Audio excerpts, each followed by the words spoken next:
Hola, ¿qué tal? Bienvenidos una vez más al canal del Estudio 1827. Estamos comenzando un nuevo año, este año 2021, que esperemos que sea mucho mejor que el anterior, que esté lleno de bienestar para todo el mundo. Y arrancamos este nuevo año con esta sección del canal en la que hablaremos de los diversos compositores de más importancia en la música. En esta ocasión toca el turno de nada más y nada menos que el grandioso Johann Sebastian Bach.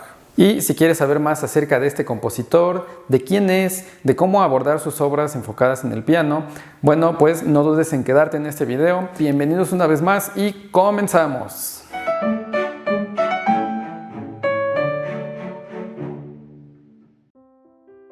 Johann Sebastian Bach fue un compositor y organista nacido en Eisenach, Alemania, en la región de Turingia, el 21 de marzo de 1685. Muchas generaciones de la familia Bach se habían dedicado profesionalmente a la música, y la familia de Johann Sebastian no sería la excepción.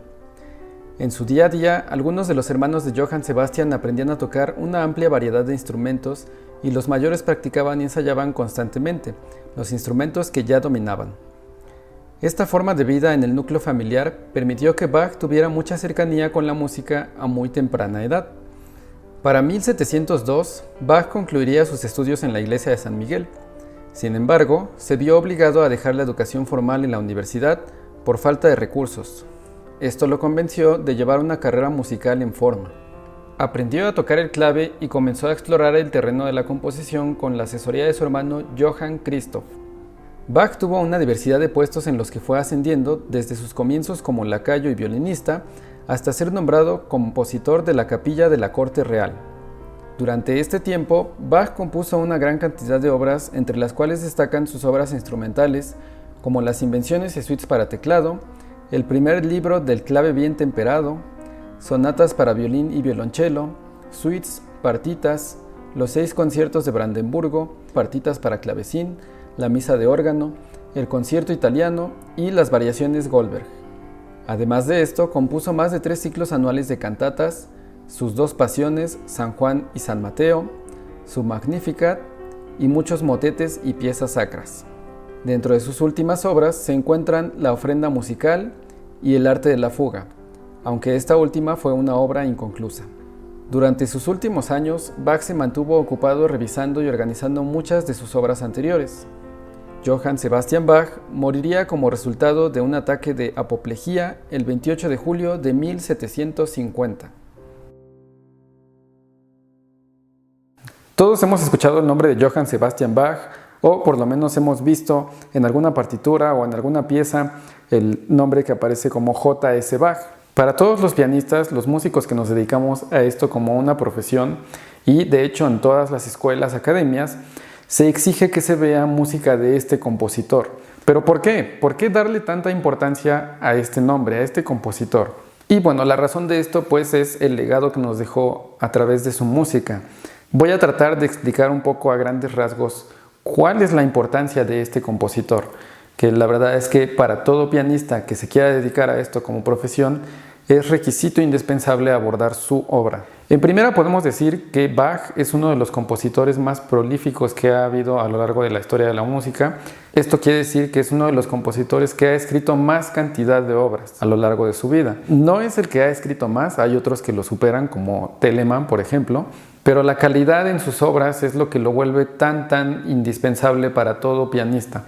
Escribió tal cantidad de obras que inclusive hay rumores, hay hipótesis de que Bach es un personaje inventado por un grupo de eruditos que querían llegar a las masas.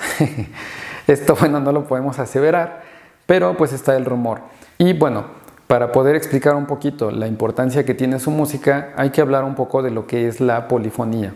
Para ponerlos en contexto, casi toda la música que se escribe hoy en día, la música de la radio, la música popular, la música que casi todo el mundo conoce, es música que se construye a través de una melodía con un acompañamiento. Generalmente cuando nosotros escuchamos a un grupo del género que sea, siempre va a haber alguien que esté cantando, alguien que esté emitiendo la melodía, y detrás van a estar una serie de instrumentos que van a estar funcionando como un acompañamiento. Si nosotros escuchamos música en la radio, por ejemplo, siempre va a destacar la voz del cantante, porque es la que lleva la melodía. Y los demás instrumentos que están, bueno, debidamente ecualizados, debidamente editados, esos instrumentos se van a escuchar por debajo del cantante.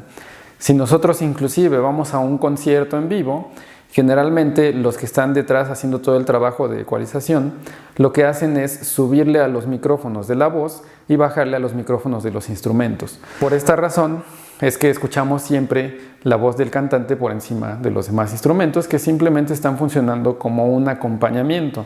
Este tipo de música es la música que rige hoy en día, la música que se empezó a trabajar desde el clasicismo, pasando por el romanticismo, el impresionismo, etc. Pero la música que se acostumbraba a tocar antes de Mozart, Beethoven, de Chopin, de Liszt, era la música polifónica. Bach es uno de los compositores que llevó esta música polifónica hasta sus límites. Explotó este tipo de composición de una manera extraordinaria. Y bueno, ¿qué es la música polifónica? A diferencia de la música de hoy en día, que tenemos una melodía con un acompañamiento, en la música polifónica no vamos a tener un acompañamiento como tal. Vamos a tener varias melodías que están funcionando al mismo tiempo.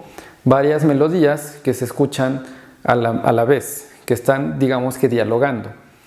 Siempre me gusta poner este ejemplo y lo voy a poner ahora. Es como si nosotros tratáramos de escuchar a dos personas hablando al mismo tiempo y ponerle atención a lo que dice cada persona. Y al final de escucharlas, tratar de descifrar lo que dijo cada persona. Para que lo entiendan un poco mejor, vamos a poner el siguiente ejemplo. Completa la frase con las siguientes palabras de la polifonía. La dificultad radica en el nivel de concentración que se requiere. ¿Y qué tal? ¿Lograron escuchar lo que decía cada uno? ¿Le pusieron atención? Bueno, en la música polifónica vamos a tener entonces varias melodías que pueden llegar a ser 2 melodías a la vez, 3 o 4. A estas melodías les vamos a llamar voces. Lo extraordinario de Bach es que llegó a crear obras tan complejas y tan bien hechas que se pueden escuchar, si son bien ejecutadas, cada una de estas voces. Hay obras de Bach que van desde 2 voces, 3 voces, 4 voces, y hay obras para órgano que incluso son escritas para hasta 6 voces. Es una cosa increíble que todo pianista debería abordar. Y sobre todo para los pianistas es muy importante, o para cualquier instrumentista que aborde música para teclado, porque esto nos permite desarrollar ciertas condiciones en las manos, cierto nivel de técnica que nos va a llevar a la independencia absoluta de cada mano, de cada dedo de la mano. A pesar de que la música de Bach la podemos tocar simplemente en unas 5 octavas, es decir, no pasamos a los registros más agudos ni a los registros graves del piano, a pesar de esto, el nivel técnico que exigen es bastante alto. No vamos a encontrar muchos brincos, no vamos a encontrar algo virtuoso como en la época de Liszt, pero sí va a ser necesario que desarrollemos absoluto control en cada dedo de la mano. Para quien esté abordando alguna pieza de Bach, entenderá a qué me refiero, es algo bastante difícil. Y bueno, esta fue una explicación un poco burda. Espero que se entienda un poquito por qué es tan importante abordar la música de este compositor, sobre todo para los pianistas o para los que se dedican a música para teclado, y más que nada para los que van a ir de lleno a esto como una profesión. Si tú eres una persona que solamente quiere tocar música popular, o que quieres abordar música del romanticismo, bueno, no es estrictamente necesario que abarques las obras de este compositor. Simplemente es algo que te ayuda a tener una formación más completa y obviamente a desarrollar más la técnica. Y antes de que pasemos a hablar de cómo se abordan las obras de Bach, en qué orden, primero me gustaría hacer énfasis en lo que son las ediciones.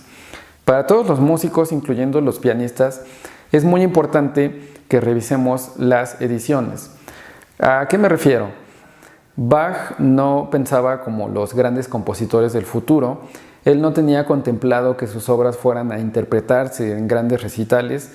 Por lo tanto, simplemente no escribía la decena de indicaciones que se escribieron en periodos como el periodo romántico, el periodo impresionista o la música de hoy en día. Es decir, sus partituras carecían de indicaciones. Y a lo que voy es que en las ediciones actuales de la música de Bach llenan y abarrotan de un montón de indicaciones que Bach no puso. Entonces es muy difícil, si tienes una edición con muchas indicaciones, es difícil saber realmente cuáles eran las intenciones de Bach, porque estas ediciones actuales te llenan de un montón de anotaciones que son basadas en lo que el editor cree, en su interpretación. Entonces, para abordar la música de Bach, lo más recomendable es buscar las ediciones Urtext. Urtext significa original, es decir, las ediciones que no tienen absolutamente nada. Si acaso tienen una que otra digitación, pero respetan las partituras tal cual las escribió Bach, sin matices, sin crescendos, sin reguladores, sin nada, ¿ok? Solo las ediciones que sean lo más limpias posibles. Y bueno, para finalizar este video vamos a hablar del orden en el que se debe abordar la música de este compositor. Insisto, no es estrictamente necesario que se aborde su música para todo aquel que esté aprendiendo a tocar el piano. Yo lo consideraría importante sobre todo para los que van de lleno a una carrera musical. Si no es tu caso, puedes elegir abordarlo por gusto, porque en verdad es algo que ayuda muchísimo, no solamente a desarrollar la técnica, sino a desarrollar una coordinación, a trabajar muchísimo tu nivel de procesamiento. Es algo que exige muchísima concentración. Por algo todos los pianistas nos rompemos la cabeza cuando abordamos música de Bach y también nos impresionamos muchísimo cuando vemos a personas como András Schiff que abordan toda la obra de Bach. Pero bueno, si tú quieres abordar la música de este grandioso compositor o si vas dedicado a una carrera, bueno, la forma correcta de abordarla es la siguiente. Bach no es un compositor que se haya dedicado en su vida a componer obras pensándolas escolásticamente, es decir, no pensó, esto lo van a utilizar algún día para enseñarme música, en absoluto. Él todo lo que escribía era dedicado pues a Dios. Pero a pesar de esto, sí hay obras que podemos encontrar que él escribió con fines didácticos para que su esposa Ana Magdalena y sus hijos aprendieran a cantar y aprendieran sobre todo a conducir estas melodías, estas voces. Una de las primeras obras que podemos abordar para empezar con Bach es el cuaderno que escribió para su esposa, el libro de Ana Magdalena Bach. Este libro, el cuaderno de Ana Magdalena Bach, es un compendio de diferentes obras de diferentes compositores que eran contemporáneos de Bach. Hay obras en el libro que sí son originales de Bach, pero muchas otras son obras que Bach no escribió, que simplemente transcribió. Y bueno, con el pasar del tiempo, ahora se considera pues que todo ese libro es original de Bach, aunque no es así. Este libro lo escribió, o lo transcribió más bien, pues con la finalidad de que su esposa pudiera tocar y aprendiera a cantar, literalmente a cantar porque, como dije, estas obras de Bach tienen diferentes melodías que para que funcionen tienen que ser muy expresivas, tienen que ser muy cantables.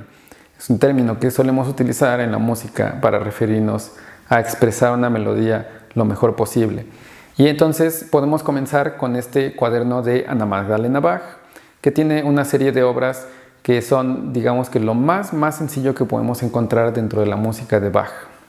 En estas obras generalmente vamos a tener minuetos, vamos a tener marchas, vamos a tener corales. Son géneros que se estilaban en aquel momento y en los cuales vamos a tener lo que yo mencionaba, vamos a tener dos voces. Una voz que generalmente va a estar en la soprano, en el registro más agudo, y una voz que va a estar en el registro del bajo, en el registro más grave. Y van a ir dialogando y van a ir moviéndose hacia el agudo, hacia lo grave, como una especie de conversación entre dos personas. Una persona con la voz aguda y una persona con la voz grave. Va a haber unas obras que sean más fáciles que otras más difíciles, pero lo ideal es que se aborde un poco de todo. No es estricto que se aborde completo ese libro, pero sí que se abarquen unas 5 o 6 obras para conocer más o menos el lenguaje de esa época.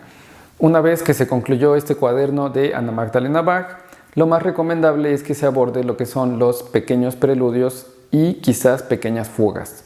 Estos pequeños preludios responden a este género, al preludio, que es un género que en aquel entonces tenía un carácter muy improvisativo y son obras pequeñas que a veces pueden ser muy rápidas, a veces lentas, pero que van a seguir respondiendo a esta característica de presentar no solamente una melodía con acompañamiento, sino presentar dos voces, dos melodías que están dialogando al mismo tiempo.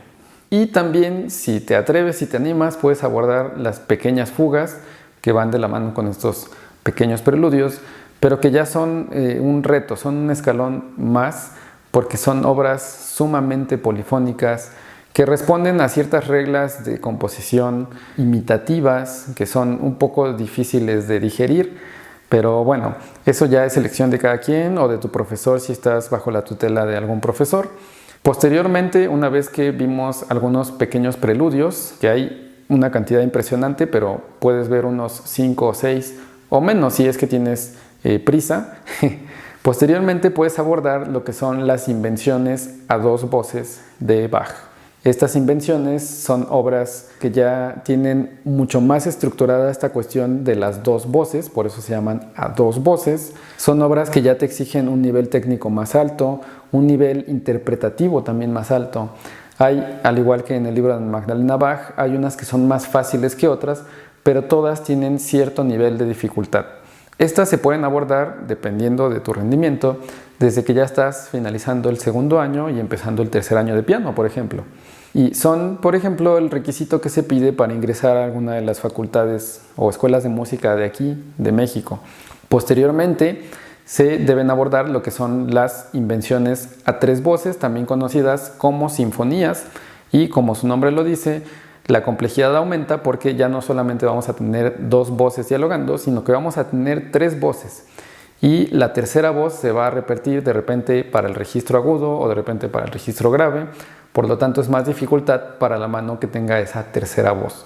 O a veces se intercala, puede estar de repente en la mano izquierda y de repente se pasa a la mano derecha, etc. El chiste es que ahora vamos a tener 3 voces y por lo tanto el nivel que se necesita técnico pues es mayor.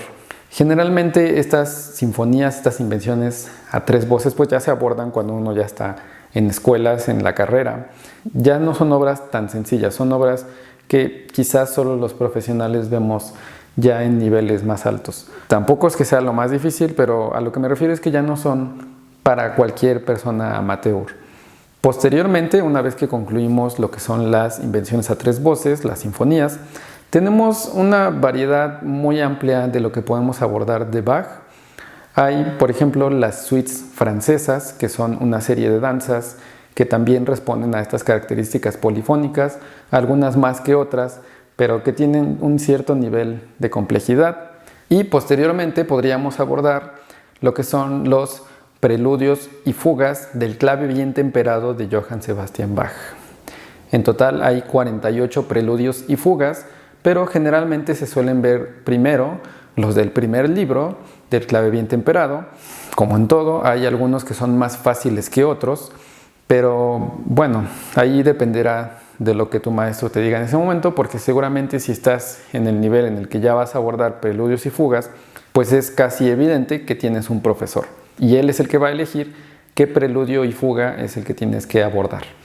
Abordar todo el clave bien temperado, bueno, es algo que para mí, por ejemplo, me parece un poco imposible porque es demasiado, es una cantidad exagerada, pero los grandes pianistas sí lo hacen. Por lo tanto, puedes comenzar viendo algunos preludios y fugas que no sean tan complejos y de ahí puedes ver alguna suite inglesa, por ejemplo, que son suites ya un poco más difíciles. Puedes ver alguna tocata y fuga, que son obras bastante complejas. La más famosa es la tocata y fuga en re menor, que todo el mundo conoce. Generalmente se escucha para órgano, que es esta obra tan lúgubre, tan como de terror.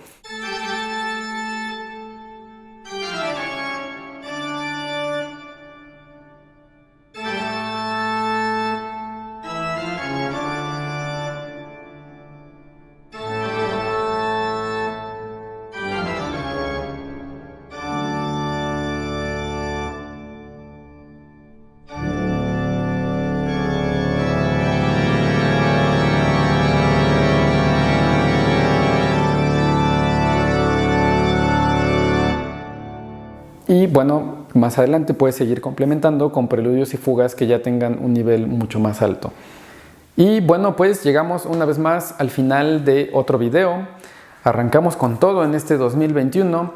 Espero que este video les ayude de mucho, les ayude sobre todo a los que están queriendo abordar la música de Bach y están un poco perdidos. Bueno, espero que este video les haya sido de mucha utilidad. Nuevamente, muchísimas gracias a todos los que siempre apoyan el contenido del canal. En verdad, sin ustedes esto no sería posible. Si aún no se suscriben a este canal, no olviden que pueden darle clic aquí abajo.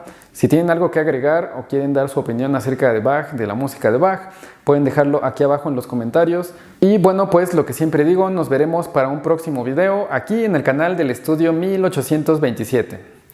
Hasta la próxima.